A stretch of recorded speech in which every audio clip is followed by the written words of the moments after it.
Time now to go to the Ozzie Jurek side of things, because I'll tell you, I got some questions for him today.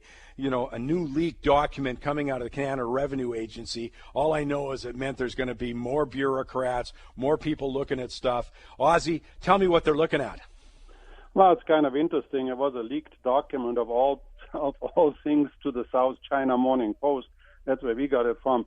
But anyways, the idea was, it sort of was entitled Real Estate Webinar to Specific Region, and there was sort of been a reaction to the foreign investment. So you'd think that the document was for foreign investors, but actually no. CRA called for more tax enforcement, but it will likely be the local Canadians, you and me, Mike, not the mysterious foreign investors who face more scrutiny. The thing that grabbed me, though, Ozzie, is that they're hiring a lot of new personnel. Yeah, 50 more auditors, 20 GST auditors, and 15 other staff will be deployed to BC, all focused on real estate taxation. So they're not going after the foreigner. They're obviously then going after us. Yeah, they tried, I guess. Last year in British Columbia, the document showed that only one successful audit of worldwide income was conducted in BC over the past year, and they collected the princely amount of $26,000. That, of course, warrants 50 more auditors. Yeah. What are they after, though? I mean, what kind of behavior are they targeting? Well, of course, you know, there is probably a good reason for it. Look, Mike, I personally, I'm not joking either. In my courses, I say, look, I want to pay $1 million in taxes. I'm not against taxes. I mean, I don't want to pay more than I owe, but I think I like the thing that taxes provides for me. But what CRA will be after is unreported worldwide income, property flipping. They're going to take a good hard look at it, underreporting of capital gains, and underreporting of goods and service tax. So, for instance, quite often people assign a contract, and I think since there was never a registration of the land, there's no taxes. But it's capital gain taxes. Anytime you make capital gain, you got to pay for it. That's what they look at.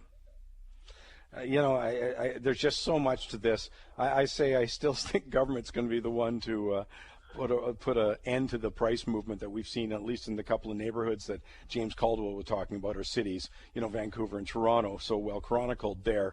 I just worry that there's just too much paperwork, Ozzie. Well, it'll be huge, but and there might be some reason. Maybe there's some builders who flip property frequently and don't report the income as business income and all those kind of details. But yeah, there'll be a lot more paperwork for everybody else, and it will not really affect the foreign investor. Actually, the document itself says that CRA compliance work will increase visibility and lead to more tax compliance, but will not address the major concern about affordability of real estate.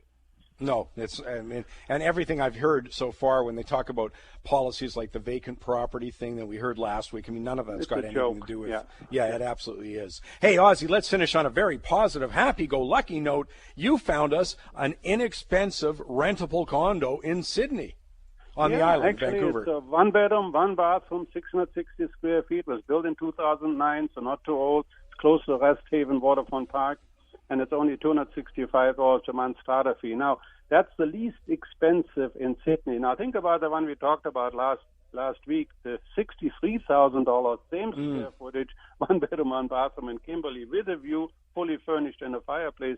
And you can still see that throughout the province, we still have some smoking deals out there. Let me just grab one more. Again, Sydney is just outside of Victoria, but you got one for us in Victoria.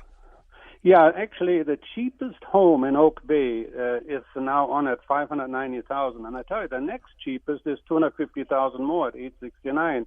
And this is, of course, a golden oldie, but still, hey, it's a good price with some tender loving care that just might make you some money.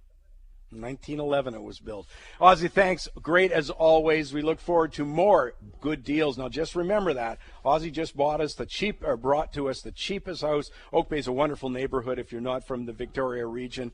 The cheapest house in Oak Bay, and you can just go a little bit further out, go to Sydney, and which is a beautiful community, I might add, at $284,000 for a rental property. Ozzie, go out, enjoy the weekend. Please go boating.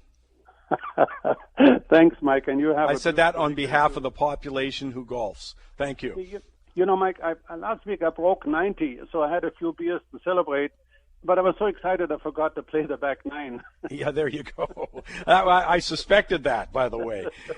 Great stuff. I've got Ozzie Jurek. Go to Jurock, Jurek.com.